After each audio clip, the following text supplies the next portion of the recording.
Mari hidup sehat dengan konsumsi jahe. Ya, kali ini sedikitlah kami akan berkampanye lah tentang hidup sehat dengan konsumsi jahe.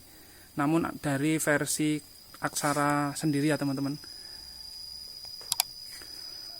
Bismillahirrahmanirrahim. Assalamualaikum warahmatullahi wabarakatuh.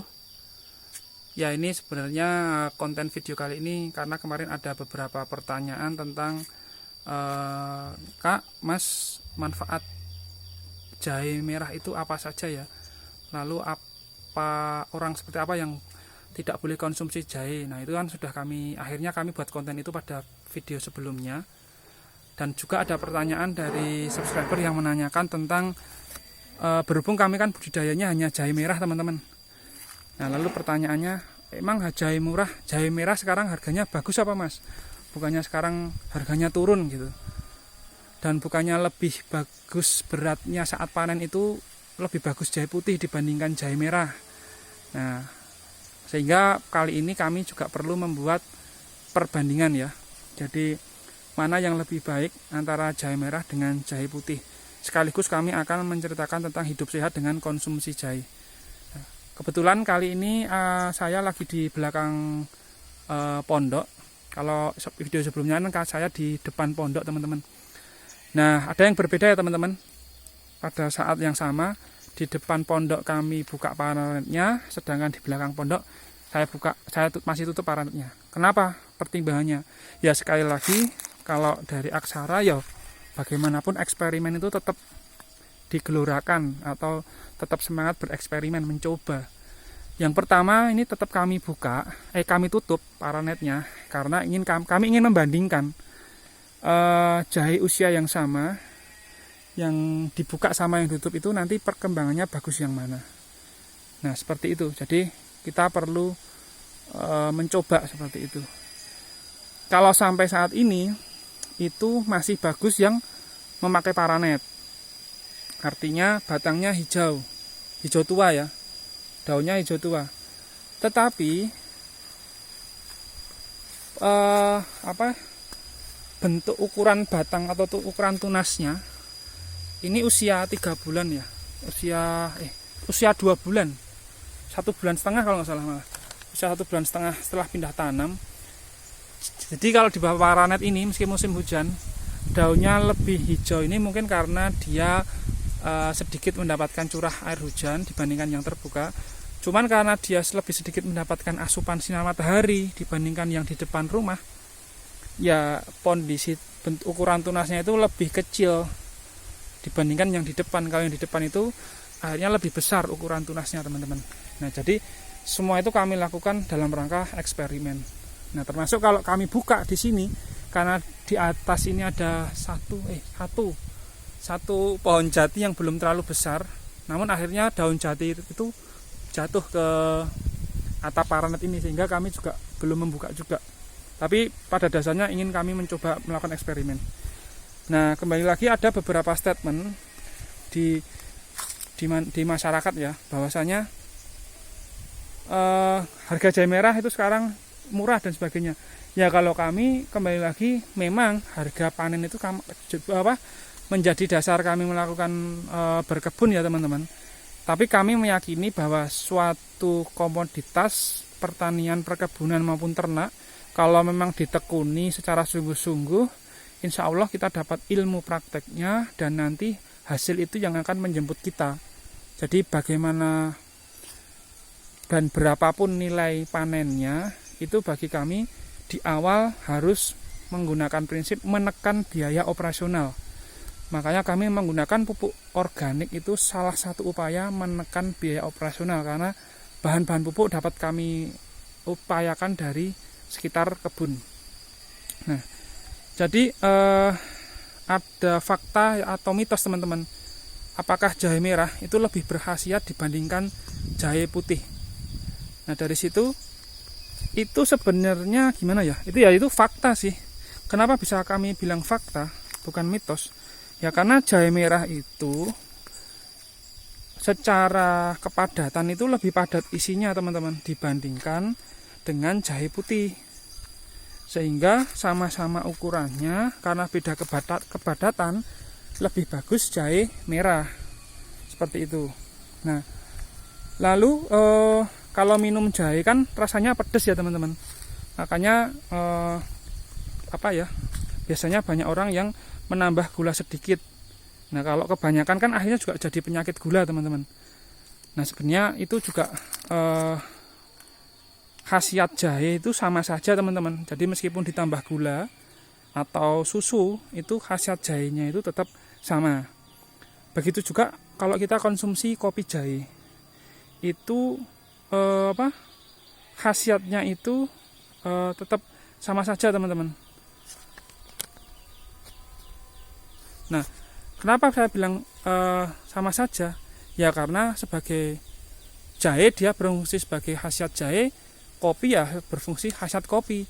Tapi akan berbalik fungsi sebagai akhirnya menjadi penyakit jika konsumsi jahe atau susu jahe atau kopi jahe itu lebih banyak gula, sehingga yang kita rasakan lebih dominan rasa manis. Nah, ada juga yang menanyakan apakah fakta atau mitos itu dengan kita konsumsi jahe dan susu itu sama saja tidak akan berfungsi atau hilang fungsi jahenya karena sudah dinetralkan oleh susu.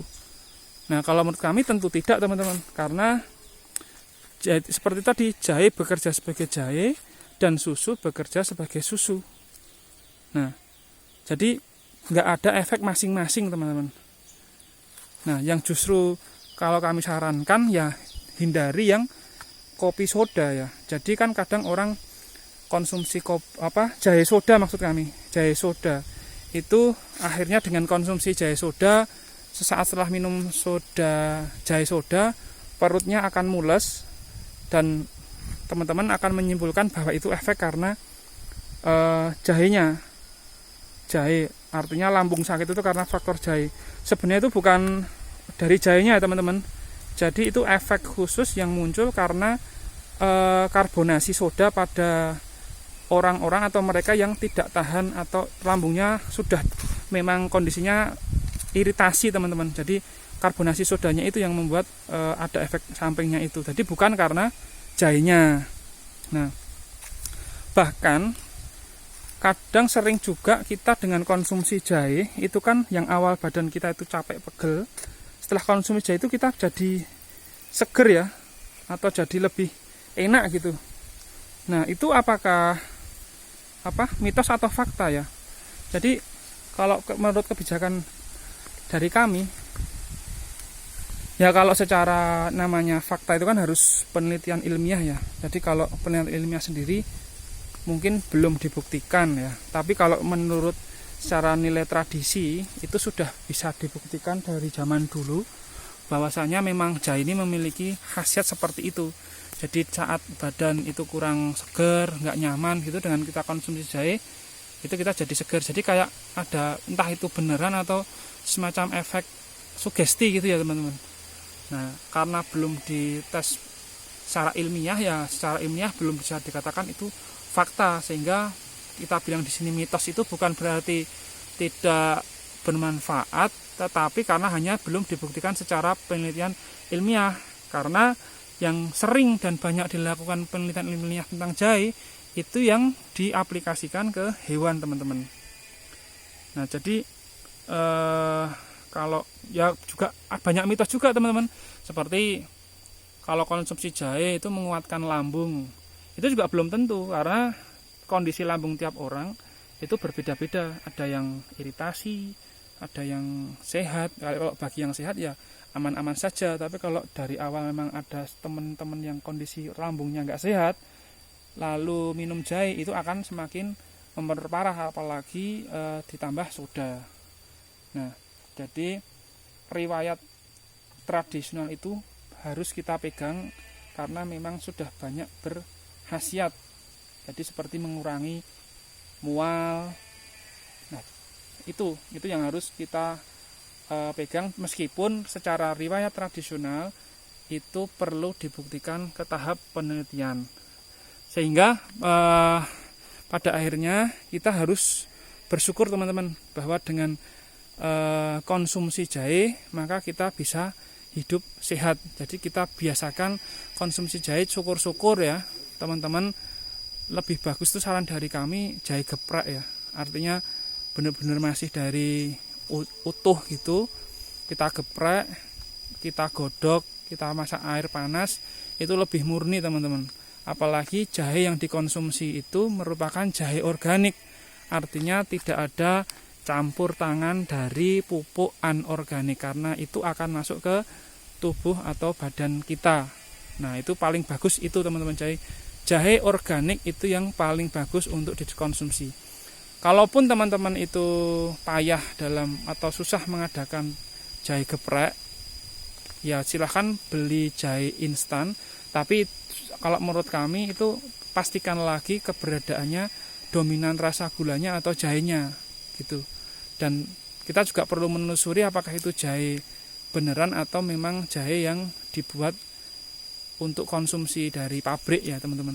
Yaitu pentingnya kita mencari informasi yang detail-detailnya sebelum kita konsumsi, karena itu akan masuk ke dalam tubuh kita dan terakumulasi nantinya bertahun-tahun di dalam tubuh teman-teman. Nah, kita harus bersyukur bahwa Indonesia itu kaya sekali rempah teman-teman, khususnya jahe ya teman-teman. Lalu yang kedua, kita juga harus bersyukur karena dari eksperimen atau percobaan-percobaan yang dilakukan oleh leluhur kita, pendahulu kita, itu ada riwayat tradisional dalam pemanfaatan jahe ya, mulai dari kesehatan, mulai dari resep masakan dan sebagainya, atau dalam penyajian minuman. Jadi itu merupakan pengalaman turun-temurun yang harus kita lestarikan. Dan yang pesan terakhir dari kami, dosis usahakan jangan berlebihan, karena semua apapun itu jika berlebihan juga tidak bagus. Nah, mungkin itu ya teman-teman informasi dari kami. Jadi setelah pada episode sebelumnya kami menyampaikan tentang orang yang tidak boleh konsumsi jahe, ini kami sekarang menyampaikan tentang hidup sehat dengan konsumsi jahe. Dan tadi sudah kami sampaikan jahe merah dan jahe putih itu bagus mana. Ya, kami juga sampaikan karena lebih padat jahe merah, maka lebih bagus jahe merah dibandingkan jahe putih. Tapi kalau teman-teman berorientasi pada hasil panen, kalau dari pengamatan kami, nanti akhirnya teman-teman kurang optimal dalam mengenal, bereksperimen, merawat atau budidaya suatu jenis komoditas tanaman, sehingga teman-teman hanya akan dikontrol oleh harga pasar, sehingga saat komoditas A bagus teman-teman tanam komoditas A, saat komoditas B tak bagus teman-teman akan berpindah atau beralih. Sehingga kalau dari saran kami, tetap fokus dalam komoditas yang digeluti teman-teman, berapapun harga panennya, insya Allah nanti akan datang rezeki kepada kita, karena kita sudah menguasai ilmu dalam melakukan budidaya komoditas tersebut. Semoga liputan ini bermanfaat. Kami ucapkan banyak terima kasih buat teman-teman yang telah mensupport channel Aksara Agro and Farm. Kami ucapkan terima kasih juga yang sudah memberikan komentar, masukan, pertanyaan, bahkan ucapan terima kasih, dan sudah meng-share dan men-subscribe Aksara Agro and Farm kali ini. Terima kasih. Wassalamualaikum warahmatullahi wabarakatuh. Gemah ripah loh jinawi toto tentrem karto raharjo. Itulah cita-cita kita semuanya sebagai petani Nusantara.